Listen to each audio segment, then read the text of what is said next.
I'm really excited, and I will say that although your lieutenant says she prefers this, I am in the north end, so I'm going to give you a little grief about preferring out here. It's really a great neighborhood to come and visit for me. I am far up in the north end where I live, but I do come out this way. I have come out to do roll calls here in your precinct and to get to know officers and to hear firsthand what's happening here because our city is broad and has a lot of different concerns throughout the area, and I want to make sure I get to meet you and talk with you and hear from you. Speak up. Thank you. That's good to know. And I will try to keep my voice. At the end of the day, I start to get quieter, so please remind me. I'm going to count on you to remind me if I get too quiet. So we are closing in on my first year of being in office. So as your elected city attorney, which I am still just so grateful to be in this position. I've lived, I'll just give you a couple minutes about me if you don't know. I've lived in Seattle for 25 years, a mother, a son, and a daughter. And so I am doing this because my kids, this is their hometown. And so really it was important for me to use the skill set that I had, that I can make a change, impact, and for me, public safety in the areas that we're talking about for young minds who are trying to process what's happening in an observational level is really important. And so there's social modeling happening with young children, observing what is happening for people following rules or people not following rules. And I felt like it was really important for me to do what I could do in regards to that. So instead of just telling them, you don't do anything, I decided to be more active, and this is what I did. So I'm really thankful to be in this position and have my kids be a part of that and see that when you see a problem, you step forward and do what you can do to help improve it if you can. So what we've been doing at the city sheriff's office, particularly with us, we walked into a 5,000 criminal case backlog.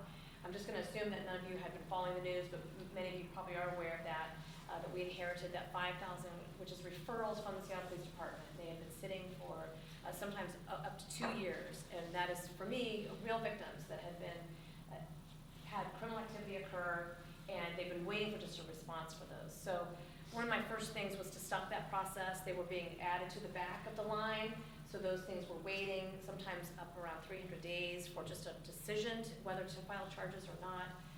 And that to me is not only leaving a victim with no response, but it is sending a social message to someone who wants to engage in criminal activity that you can do so and there's not a consequence. So to me, the first act was to stop that. So we stopped adding to that backlog queue and set that to the side and decided to handle those cases in a way different from going forward, because there's going to be a inability to prosecute those because they're cold, witnesses forget or moved away. So we handled those separately than what we do going forward. I then instituted a close-in-time filing policy, which is what I just call it because it is what it says it is. It's close in time. To me, the important message was to bring a closer time connection to the criminal activity and then the response that we give for that misdemeanor crime. So instead of waiting for hundreds of days for a response, there is a decision within a matter of days. So we self-imposed a 5 business day goal. Once we get a referral from the Seattle Police, we make a decision. Are we going to be pursuing charges? Are we going to be diverting it to alternatives to Main Street prosecution? Or are we going to be declining it? And then start that process, because to me that is the first step to recentering victims' voices in this whole public safety challenge that we're focused on. It is a holistic view that I think we have to take. We need to understand, why is someone communicating in the form of criminal activity? Yes, we do need to understand that. But at the same time, we must understand the impact of the victim. And only by looking at both of that do we really understand from a community perspective what is happening with public safety, in my opinion.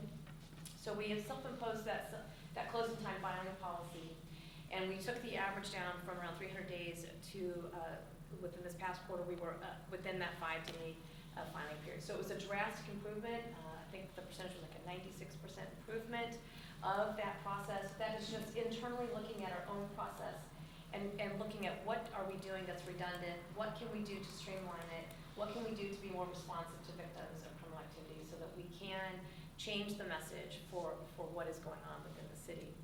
It is one aspect of the public safety system. So we have that there. We've we are going to stay within that as much as we can, obviously with our staffing issues as well. Some of that will go up and down.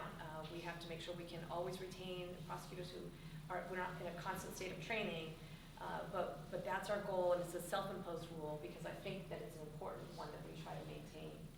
We won't always be perfect, but that is our goal to stay within that. But the public safety system to me is really, I'd like to talk about it maybe in a way that is maybe most lawyers may not talk about it, which really is just as I talk about it with my kids, because they don't really know who does what, but they, again, see what's happening, and they see that I'm asking them to follow the rules, and they're asking me, well, why do I have to when I see such and such? And it's a difficult thing to answer, and so what we're trying to do is educate everybody. Civics education is really a great thing to have. So my role and our role within the criminal division that we have in the city attorney's office for misdemeanor crime, I talk about it as like a track team relay race. And so the Seattle police officers are the first leg of that relay race. And once they have done their work and they decide that there is enough that they want to make a referral for a possible crime, they hand that off to us in the form of a referral. And we are that second leg of that relay team. So we cannot do anything unless and until we get that referral from the Seattle police. So sometimes people look to me and think, go enforce the law, or go and do X, Y, Z, fill in the blank of what you would like to have done in the public safety system. And it's important to understand that, oh good, I just got my steps. Sorry. Evidently this gets your steps. It's only for my kids when I check that, so pardon me. But it wasn't my kids, it's just saying gold. So sorry, now I got my train of thought out of the way. So we can't do anything, right, unless we get that referral. And so if something doesn't have enough for them to even send over a referral, we don't even see it. And so that's kind of really an important aspect for people to understand about when we're looking for improvement in public safety, what we can control, what I can control within the city attorney's office, and that whole public safety structure that we have. And when I talk out that continuation of the relay team, the third leg is then our recommendation. So we can make a recommendation to the courts. We can put alternatives in for alternatives to mainstream prosecution, and there's programs that we then have in place to hopefully address those behaviors that we want to see modifications in. Those are all those recommendations. Those are the things we do that is a handoff. But again, it's particularly with the court involved, with the judge, we are giving that recommendation. We are one side of that as the defense attorney is then there for the defendant. But our recommendation is that, and that's as far as we go. Just like in that relay team, we don't continue the third leg. We pass off the baton in the form of a recommendation. And so when people really can see it in that type of an easy to understand metaphor, people can understand that I am very focused on making sure I can control what I can control. But that is some of our limitations to make sure the system is really explanatory. So then an additional thing we've done is focused in on what can we do, as we heard tonight from your lieutenant, as I'm saying, is we're all going to be talking about resources, right? We have to be good stewards of the dollars and the resources that we have been trusted to. I take that very much to heart as someone who's been put here by you. And so what can we do to be creative? It shouldn't just be, well, we don't have X, Y, and Z, so therefore we just sit here. So what can we do with what we have? And so we decided to look at who are we seeing the most frequently? Who is coming across our desks, and the similar names that we're seeing? Who are we hearing from our officers at precincts that they are seeing on a regular basis? So we started an initiative called the High Utilizer Initiative. If you have heard about that in the news maybe, but we launched that because it was really important to focus on people who are coming through that system and repeatedly really using resources. And so we need to be focused on what do they need so we're not doing that repeat cyclical behavior for them as well. And so that is culminated where we've looked at people that had 12 referrals to our office in the past 5 years and at least one in the past 8 months to then be able to identify people that we are seeing regularly. And that has been helpful for our police officers because with the COVID numbers still in place at the King County Jail, the officers are not able to book people on misdemeanor offenses. which is another hindrance that we have in that public safety system. But when we got that high utilizer list and the initiative launched, we have an agreement where the jail would take individuals to book them, where the community can have a break, where that person can have a break, and we can try to get a pause and just try to understand what's happening for them, and so we aren't seeing repeat victims, because that really was occurring, where there are victims that have been repeatedly the victims of criminal activity. And that just really should not be happening in the community. We should be looking at why is that occurring and what can we do creatively to respond to that. And it doesn't mean the same old thing, but the things that have been working in the past, we need to bring them to the future, to now, and have some reform built into that too. So that's been a really important piece that we have had, is the High Alerts Initiative. It also has informed me, and the reason why we even have it, first of all, I should say, is we have that because I've brought in a first-of-its-kind data and transparency team that was never in existence at the City Attorney's Office. We did not have this ability to have the data and to inform me in our decisions of what we should be doing, and that's how we have the information about our backlog. That's how we know that we are reaching our close-in-time filing policy number that we've self-imposed. That's how we came about with the High Utilizer Initiative. It is because we've done a deep dive of the data that was there and actually then formulated it into information that we can make decisions from. It was as if our criminal division was acting without a scoreboard, so to speak, and they just really didn't even have a viewpoint of what is our collective work doing on behalf of the public in regards to misdemeanor crime. I don't really know how you can make a decision without knowing the information, so that we have provided is on our website. We're in the midst of, we do this now, a quarterly report. The City Council had imposed that prior to my taking office last December. I had every intent to have that anyway. They wanted me to put in the information about demographics of the defendants, and I said yes, and we will do demographics of the victims, because again, that's the holistic picture of that criminal activity. That's the whole picture. That isolated incident of that assault or that theft, it has to have both parties that were impacted. Otherwise, we're just looking at half of the story. So we can't really see what we should be doing as a society to address that. And again, understanding what I can do in that role. I serve one purpose for us as a society here in the city. I don't serve all purposes, nor should I, nor do I want to. And so other parts of our public has to take up those tasks. But what I do needs to be done because no one else is here to do it. It's structured to do it that way. And we're still going to keep working to find more creative ways to address the situations that you all are having in your areas. I have been out to what's the location, Michigan? Yeah, I've been out there myself. Joe and I went, and we met with several of the businesses nearby, and we did go and drive by. They wouldn't let me go out. I go out, but if they tell me they won't let me go out, I say okay, but I really would rather, because I'm honestly, how can I make the best decisions if I don't actually know really what is happening? Where people are having to go to and from work with all of that activity going on, and if I don't understand and be able to speak with my own gut of like, this is urgent, and we pushed it. Joe personally has pushed that issue on my behalf to make sure we have helped coordinate some of those people who have to be involved to get that worked on, because it just is unacceptable to not have that taken care of. So I come out, Marina, my person in the back is my community engaged person. We go everywhere, so that's why we're here on your first night, and I think that's my time, and I didn't think I would talk the whole time. Thank you for listening to me. I really do appreciate you for being civically engaged and coming out. Like, that's just so important, and please encourage everyone you know to do so. That's the only way we can get improvement is if more people like you become engaged and understand who you're putting where, decision makers where, and what we need to do to give you what you asked for. So, thank you. Thank you.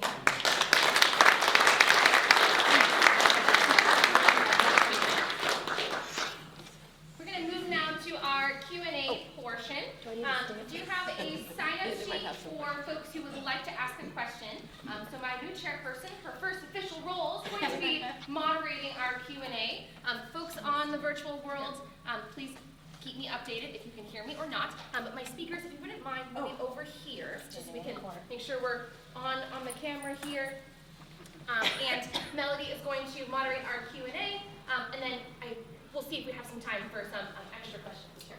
So this is one thing that I wanted to update about these meetings. In the past, it was kind of chaotic. Everybody's raising their hands or just speaking out or randomly mumbling under their breath.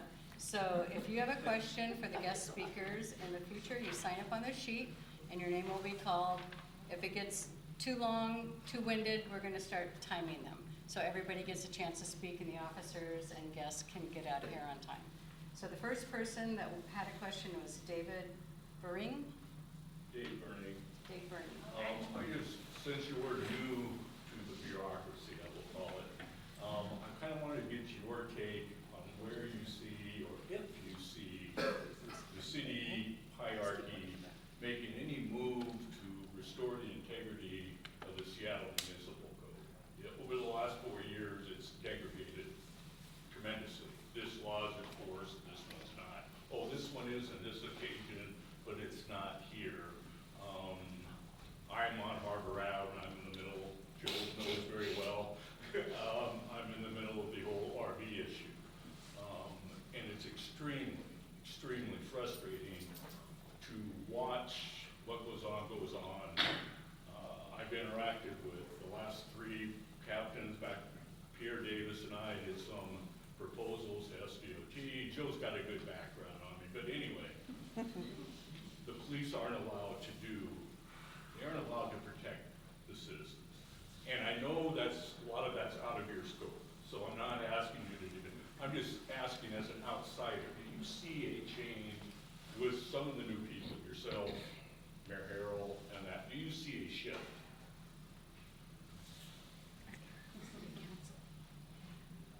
I do. I guess my hesitation is I don't have a lot of patience, and so I'm trying to learn some, because as you said, I am new to bureaucracy, which is a word with too many vowels, and so maybe it just really needs to die.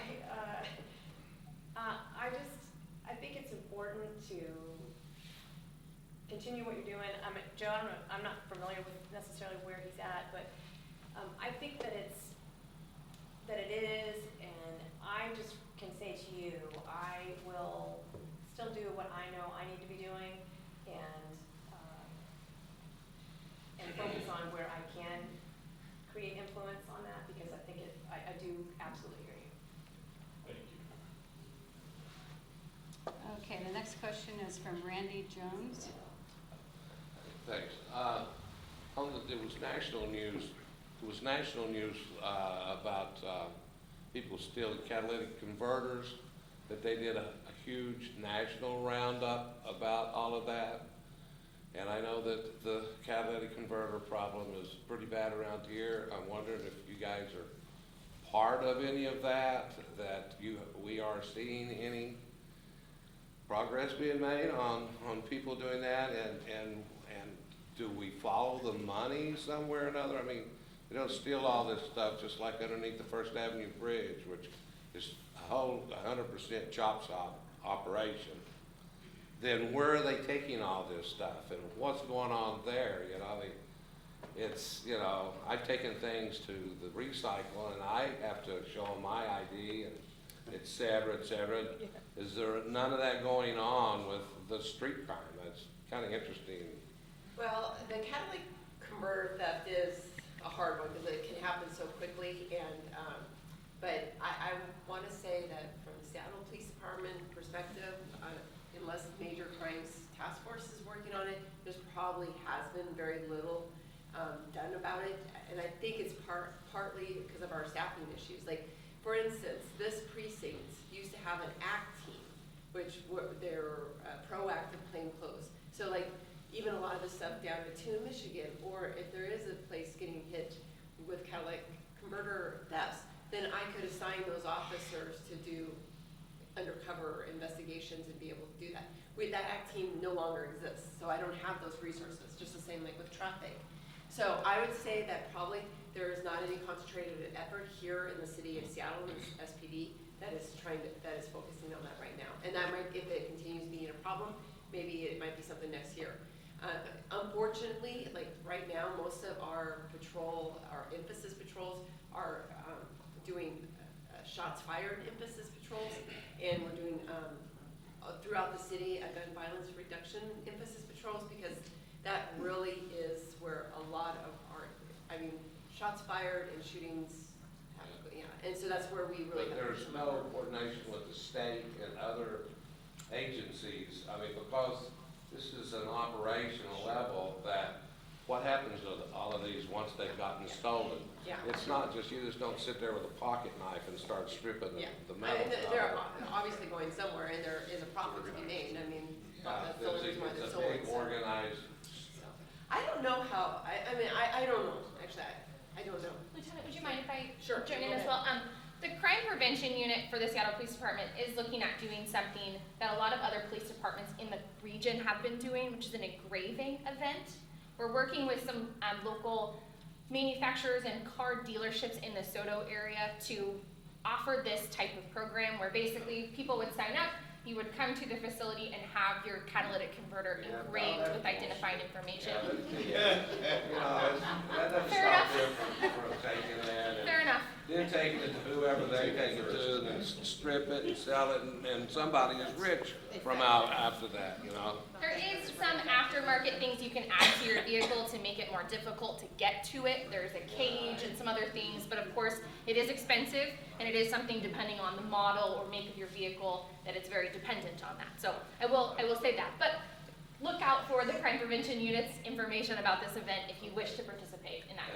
And so, and also, how do you find this Find It and Fix It app? That's the first I've heard. Oh, I think you can just like on your iPhone, just when you go to the App Store, put Okay. Find It, Fix It. Search Seattle Find It Fix It in order to find it in your Play Store or App Store on your phone. I'm happy to help you after the meeting if anyone would like information about that.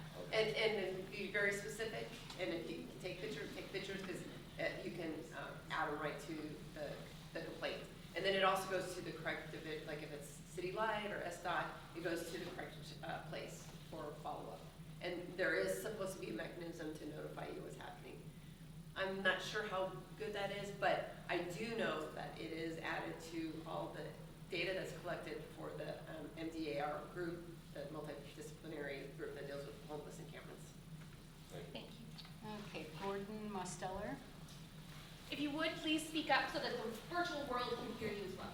Okay. First of all, thank you, police, for staying on the job in the tribulations you had recently. Ms. Davison mentioned something about referrals for taking action. The more referrals you get, the higher your priority for it. What do the police need in order to make a referral? Oh, like a referral is basically a criminal complaint. So if you had somebody that committed theft and officer went there, developed probable cause, and either made an arrest or identified them and wrote a report, then if probable cause is identified, then they would send it to the city attorney to make a charging decision. Okay, recently we had our entire neighborhood call 911 on the mini crime wave individual parked out in front of my house. And 2.5 hours to 3.5 hours for a response. I know you're busy, but he goes away for one night and he's back out again. What's the referral process on this? Well, so was this individual arrested? It sounds like He was for DUI because he was, well, it's kind of a long story, but the officers showed up while he was driving erratically through the neighborhood. He stopped, they talked to him, then they arrested him, and they took him in his vehicle. The very next day he was out, and the day after that he had his car back. So, Yes, so that's is that one referral? the next prong of the handoff. Okay, is that That one would be the referral because of one catch, or is there 10 referrals from all the callers? No, not from all the callers. It'd be the incident. So, but that's a DUI, so he gets Right. arrested, he goes to jail. A judge will, well, for a misdemeanor, I think they just go to a PR screener. If he doesn't have any outstanding warrants or a big criminal history, Oh, he's he's like, doing criminal history. Yes, ma'am. so at some point, the PR screener either lets him out, sets bail or whatever, or he goes to jail and a judge, and a judge determines whether or not PR, set bail, whatever. And if he can make bail, then it's his right to be able to get out. One of the So- nights that the officers did respond, it was 2.5 hours, and the first time in my life I ever had to pull a gun on somebody when he attacked me, or tried to attack me. I don't like that, but I'll do what I have to do. The neighbors, they don't like having them around, and the officers seem to say, okay, that's fine. So, that's what we're dealing with. One thing I'd like to just throw out involving this situation and any other, you're welcome to contact me directly with questions about situations like this. I can speak with our command staff as well as our city attorney liaison and sort of get to the bottom of what is happening with a particular individual or a particular case. So thank you, Joe, for providing your business card. We are here for you. We literally, that's what Joe and I do, is work with the community, hear your concerns, and try to do the best we can to figure out what's happening and how we can get to the bottom of it. And So like on- please, reach out to us directly. Yeah, and like on this case, like Joe and I worked together, like if, like we had a prolific shoplifter at Westwood Village that was finally arrested because of the high utilizer list, and we were all put in jail. So then I told Joe about it, gave him the name and said, hey, let's make sure that the, whoever is gonna be seeing him the next day for in custody arraignments knows about his history and how much, you know, he's been harming the community. So like in this case, that's something, you know, Joe and I can follow up on and make sure that it doesn't, you know, if it's gonna get pled out or something, that we can advocate for your community, your neighborhood to say, no, we need to take a second look at this. We would appreciate that. Absolutely. Thank you for bringing up that concern. Okay, Ginny Johnson? I think everything that's been already said was on my list. Okay, perfect. Scott Hubbard? I'll pass my time on. Okay. Betsy McFeely? Somebody did leave. Okay. Sherry Osterbach?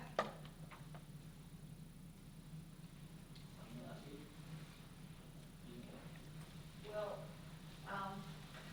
we have, we're at 16, 17, and it's a 4 unit. It's very small, but we've been broken into 6 times.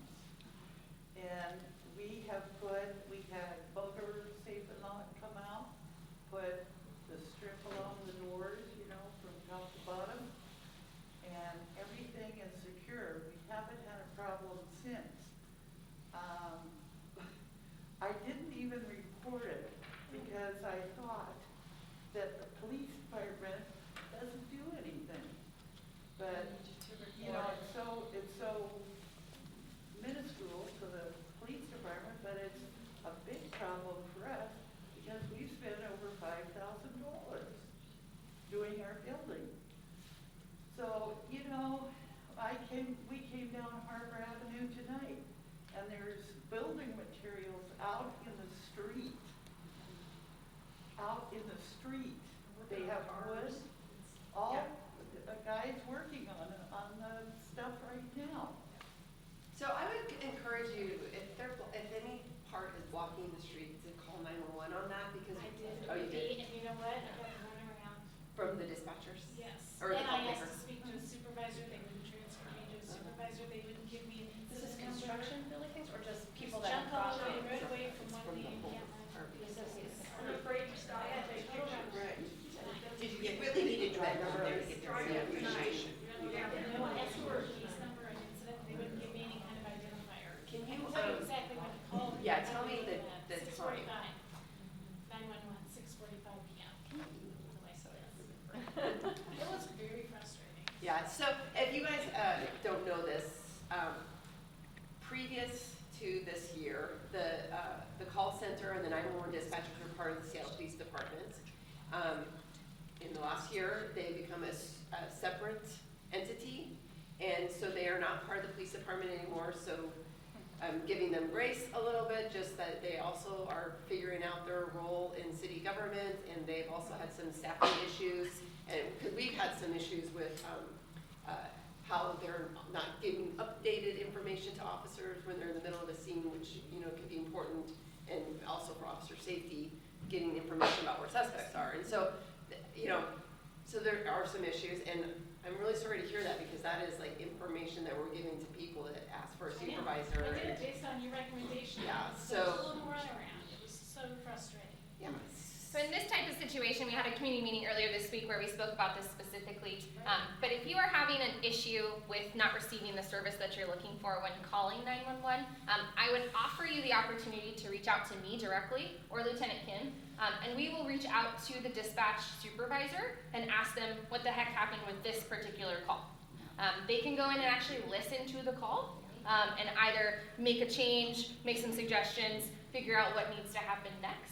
But Lieutenant Kim and I are happy to do that, and in this situation, I would personally like to look into this situation Yeah, as well. because that's safety. I mean, it's dark at 5:30, and if there's stuff in the roadway, people, yeah. Well, they kept trying to So- send me down the path of abandoned vehicle, and I said, well, that's an issue, but the bigger issue is the road is obstructed. Someone's gonna come on a motorcycle or bike and get hurt. And they could not, they wouldn't transfer me to the supervisor, they wouldn't, Yeah, it okay. was so frustrating. Well, I just want to follow up on that you didn't call, please. I do need to say, like, even if it feels like it's small, it is important to call and report it. Because as I said, I base my information on the referrals. So if the police don't have enough to actually send over the referral as it was described, then that's how it is. But I still need to have that, because if they make the referral, that's my first data point starting from, right? And so it's an important metric for me and for what we do, so just to. And also for us, SPD is very data-driven, and like when I talk about Western Village, I mean, I actually got the data points from the last 5 years to determine how I was gonna spend the overtime money and emphasis patrols. And those calls for service, that's also how SPD distributes staffing, right? So if this area has, more, calls for service, they're gonna put more officers there as we get them, So it's all part of like this big picture about where they're gonna deploy officers, where we are gonna deploy officers at the precinct level and citywide. So. And the last question, except for the virtual questions, is from Sarah. I'm sorry, I meant to be signing in and got on that sheet instead. Oh, that's okay. I do have a question. If you wouldn't mind speaking up, I would Yeah. appreciate it, I thank you. think we should. I also live above Harbor and so drive by that every day. And I actually had to turn my brights on and tried to get the guy to move tonight, continued his construction out in the road. I guess my question, and I think my neighbors feel the same way, is what's the big process? We've been really pleased when we've complained there's been reaction. The RVs were all along kind of mid-harbor. Finally, at the end of the summer, that was all cleaned up, they were gone. My sense is they were just gone to another neighborhood because they came back en masse further north on Harbor. Worked on that for quite a while, got them to move. They disappeared for a while, and guess what? They're back down from a different section of Harbor. And it's the same group, it's the same operation. It is the same. What's the plan?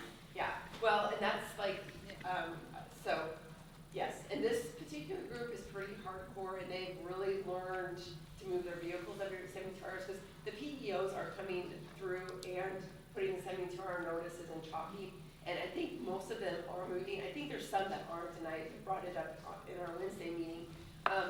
It is an issue, and I as part of, I shared some, I don't know if Mike is here, his pictures with the group on Wednesday, and there was a discussion about putting Harbor Avenue on they have a top 10 list citywide of where we just keep coming back, and it's not as big of a process. So there was that discussion. I know that one conversation that Joe and I are talking about is, because right now, and I don't know if it was from our command or the mayor's office or where it came from, like we, as police officers 3 years ago, could go put a 72-hour notice on the vehicle and then it would come in 3 days later if it was still there. And at some point over the last couple of years, we were, and I don't know where it came from, and just somehow discouraged from doing that and really directed towards the parking enforcement officers to do that task. And so, I mean, I know a lot of officers that work here want to do more, as far as, making sure that people comply with, the rules, as they've been said. So we are working through it, and it's definitely on our radar. We're trying, we meet with these guys, and we're trying to do what we can to keep pushing it forward. Both Captain Rivera and I, every email we get with photos and stuff we send to MTA, our group, we bring it up every Wednesday just to make sure that no one is forgetting about it, and that, that we also here in West Seattle deserve some of those resources that some of the other neighborhoods are getting, so. Can I make a comment on it? We were at a meeting about a month ago, and at that meeting, Captain Rivera talked about working with the DEOs to legitimize, I guess is a good way to say it, the 72-hour rule. Excuse me, the 72-hour rule. See, presently, those vehicles were tagged about 2 weeks ago. Yeah. And they moved. Well, it's been 2 weeks, they were tagged today, that's why all this stuff's out in the street, because he's packing up to move to it. Is there any more discussions about, it's an ordinance, 72 hours, it's not Yeah. sit there 2 weeks, and then we put a notice, and then 72 hours. But, there's also, PEOs also could have other areas too. So we can't expect, and I do believe they are making an effort to go through that area a little bit more. And that's why I personally am going to try to start getting clarification about the SPE, the patrol officers can start doing some of these 72-hour notices, because they can do it, like, I don't know, Sergeant Frey, she does her rounds of all the encampments and keeps track of all of them, and I know she would love to put 72-hour notices on the light card. But we're still waiting for some guidance, and I can't put my officers at risk for, even politically, even if legally they can do it, but politically, their careers with dealing with. Who are you waiting for guidance from? Well, Joe and I were talking about it, and so we're gonna talk about it a little bit more, and then I'm gonna have to go to my bosses and say, where is this coming from? So, Yeah, so again, yeah. who's, Well, ultimately, the chief of police, and I don't know if he's getting direction, because the mayor's office is very involved with a lot of the homeless stuff. And so, there's a lot of politics in play with this, and I certainly do not want to put any of my officers at any sort of political risk. I apologize to cut you off, Rod. I just have a couple questions in the chat that I wanted to make sure we get to before we cut off time. Lieutenant, one of the questions was about an update on the murder and rape on 26th and Juno. Do you have any updates on that situation? If anyone's familiar with that situation or anyone's from that neighborhood, the question is regarding that incident, But if there's been any updates. Those are two different incidents. Correct. Yeah. Yes, correct. Yes. I don't know, but I can follow up with the case detectives and get some sort of update. Great. I just don't know it right now. That's okay. Thank you. Let's see, there's a couple other questions in the chat that I just want to touch on, and then we'll see if we have a couple other times for questions. Lieutenant, and I'm not sure, Anna, if this is something you can speak to as well. There's some questions about non-emergency staffing, and if and when the call center is going to be changing the staffing to allow for non-emergency calls to be answered again. So right now, because of some of their staffing issues, that non-emergency line is a lot of times not staffed. So what we've been recommending is to call 911. And even if it doesn't feel like an emergency, still call 911, because the call takers do, or ignore, or you give you the runaround. They do triage all the calls that come in. So obviously, if there's an assault in progress, that's going to be handled before the parking complaint. So I'm recommending that. Just, and again, like what we've been saying as far as like the data points, and just it needs to go on record that these events are occurring, and if we ignore them, it's not documented, and if it's not documented, it didn't happen. Anne, I actually have a direct question for you in the chat as well. I'm going to just read it out loud if that's okay with you. I've been told by officers that a misdemeanor assault will almost certainly not be pursued by city attorney, even if evidenced because of bigger cases. Is this true? Do detectives have to turn all reports over, or do they pick and choose? Oh, goodness. That's a long question, but no. I'm trying to read what,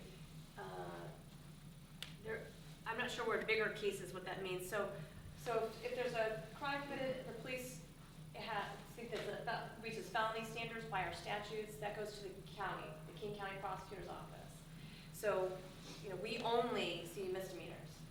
Sometimes what occurs is the county declines to prosecute that for a variety of reasons, and we are at the bottom of the hill, as you would describe it in the prosecuting world, so it rolls down to us at the misdemeanor level.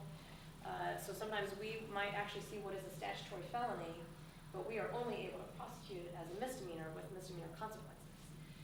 So that is the only thing I can think of as a bigger case, but it doesn't mean that we're only doing those.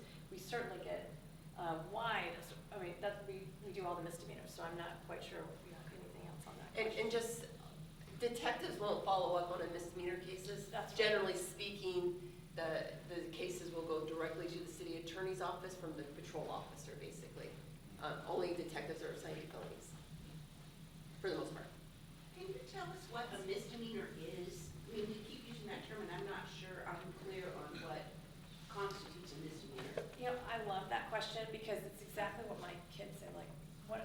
And then when you break it down, I used to teach international business law to non-native English speakers, and so I would really have to think through some of our English terms to be like, what does that mean? So that was one that I'd be like, well, you think about it, you talk about demeanor and then misdemeanor. I don't know, but it's a classification of crime. There's many crimes that meet that. It is just by statute. Our state legislatures created that. We vote people in to make our laws, including what those are, right? They can do it at the state level. We can do it here in Fortis, and that's just what it is. And so then there are certain sentences that are tied to felonies and that are not available at the misdemeanor level. That's my general overlay. Joe is more conversant on as a former prosecutor and my precinct liaison, but that's just generally the two classifications of crime. Well, I understand those are the two classifications. What falls, is it a dollar limit, is it a type of claim, is it a property damage claim versus a All personal those assault? things. It can be assault, it can be theft. Right now, the statutory felony level for theft is $750, but they're currently only charging things that are $2,000 or more. So there leaves this giant gap of things. So anything below $750 would be a misdemeanor, but now because the county is not prosecuting things, there could be a $1,500 theft, and it will not be pursued at the county as a felony, and then we're having to charge that as a misdemeanor. So that's why there's no straight answer necessarily for what you're saying. I mean, there is by what the law says, which it can include a variety of things. If you want to start listing off a bunch, but it's property destruction, assault, theft. There's many of them. As I had said, it's a decision made by the legislature. When the legislature says we're going to decide that this type of behavior is a crime, then the next decision is what kind of crime. Is it a misdemeanor, which is the lowest level of crime? Is it a gross misdemeanor, which is one level up? Or is it a felony? And they have Class C, Class B, Class A. It's really just a legislative decision. If it's a misdemeanor, the maximum punishment is 90 days in jail and a $1,000 fine. If it's a gross misdemeanor, it's a maximum of 364 days in jail and a $5,000 fine. So that kind of simplifies it for our misdemeanor prosecutors. That's the maximum. It gets a little more complicated with felonies. There's sentencing ranges based on the person's criminal history, and there's this calculation that has to happen. But for misdemeanors, it's just maximum either 90 days or gross misdemeanor maximum year in jail. I didn't understand this sheet. Sorry, I didn't sign the sheet. And I just want to say, I do have to say that Lieutenant Kim, we've had such a great experience with Seattle Police Department. You guys have been awesome and working with us and supporting us, so big fans. My question, what I don't understand, and maybe this is my misunderstanding, is when crimes occur, the SPD doesn't necessarily arrest because there's no place in jail, or the jail won't take offenses unless they are like a DUI or domestic violence or a felony. So what that means is all the criminals who like to walk up and down Harbor and Alki and help themselves to everybody's bicycles and property and all the stuff they do, nothing happens. They don't get arrested because they don't go to jail. Is that true? And if so, why? Well, I'm not sure if I think that they are getting arrested now. It's like Lieutenant Kim said, now we do have the High Utilization Initiative, and so we have made an agreement where the county is saying, okay, we will accept booking if people are on that, meet that High Utilization Initiative.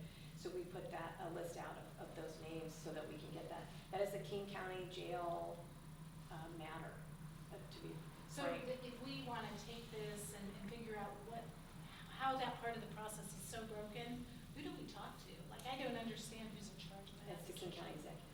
So Dale Constantine is the guy to talk to? I would just add to that, just because the officers don't have somewhere to take a person who's committed an offense, that doesn't mean a referral doesn't happen to our office. That's right. And now that we're doing close-in-time filing, we're making that decision much, much quicker than we used to be. Previously, when someone was not arrested on a misdemeanor offense and SPD forwarded us a report, it could take up to 6 months. Now we're doing it within a week. So we are seeing those reports from SPD. It's just sometimes they can't do the immediate intervention of taking them and booking them into jail, which is, don't get me wrong, very unfortunate in many cases, but at least we're still getting those reports. And we can make a charging decision if appropriate. And because I think, because I do make such an effort, and I came out here, again, from the north end at 3 o'clock at the start of third watch to do roll call here in your neighborhood, where these officers are not gonna be responding to me at my house in the north end. But because it's the right thing to do, is to show up and to say thank you for choosing this occupation, to be here for the people who live here, because I can show up at that hour and say thanks, and that we're here to back you up and do our part, that second leg of that relay team. So just by them knowing that, I'm hoping that that does encourage to go ahead and say, I'm gonna make that arrest, right? Because maybe I can't get this person booked in jail now, because it is different, because someone is going to look at it and prosecute.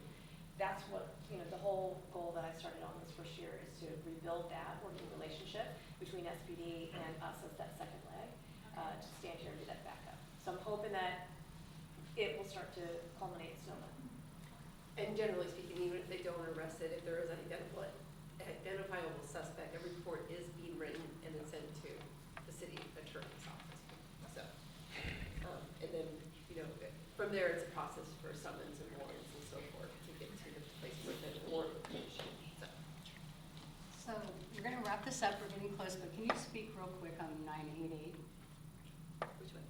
It's 988 for mental health crisis rather than the 911? Is that I don't know. in effect, or? I don't know anything about it. I can speak to it a little bit. Not a lot of Okay. detail. I was in a meeting today with some King County folks, and it's something they're working on it's a resource for people to call when they observe someone out in public having a behavioral health crisis, be it, mental health crisis or drug-related, withdrawal or overdose. A resource they can call, a non-police resource that can come out and get that person into some behavioral health resources. I don't know if, it was in the news in September, the mayor and Dow Constantine announced a levy that they're gonna put on the ballot next year to raise some money for more behavioral health resources. So 988 is part of that effort, and they're working on that right now, but nothing is in place yet. Okay. Right. Okay, well, that's it. Thank you, everybody, for coming, and then our next meeting is gonna be January 12th at 7 p.m.